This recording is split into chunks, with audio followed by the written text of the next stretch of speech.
Hello guys, welcome back to our channel. Clinic video என்ன பார்க்க போகிறோம் பார்த்தீங்கன்னா, நம்ம வீட்டு தோட்டத்தில் வந்து பார்த்திங்கன்னா மல்பெரி கரணை நட்டுருக்கோம்.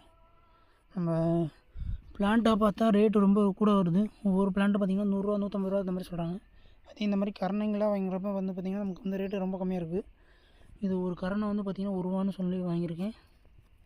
பார்த்தா தெரியும், நம்ம வந்து ஒரு 8 கரணை வச்சுருக்கோம். அது இல்லாமல் நம்ம வயலில் வந்து ஒரு 100 கரணை பக்கம் வச்சுருக்கோம். எங்கள் வீட்டுக்கிட்ட வந்து ஒரு 8 கரணை மட்டும் வச்சுருக்கோம். நம்ம லாஸ்ட்டாக காமிச்சதில் பார்த்திங்கன்னா கீரை வந்து இப்போ பார்த்திங்கன்னா சின்னதாக இருந்திருக்கு, இப்போ வந்து நல்லாவே பெருசாகிடுச்சு பறிக்கிற ஸ்டேஜுக்கு. அப்புறம் நம்மளோட பாவக்காய் செடிகளும் பார்த்திங்கன்னா ஓரளவு கொடி ஓட ஆரம்பிச்சிருச்சு. அப்புறம் நம்ம வெண்டைக்காய் செடியும் நல்லாவே இதாகிடுச்சு. இன்றைக்கி காலைல தான் களை பறித்தோம். அது இல்லாமல் நம்ம வீட்டு தோட்டத்தில் பார்த்திங்கன்னா ஒரு 4 வெள்ளரி செடி முளைச்சிருக்கு.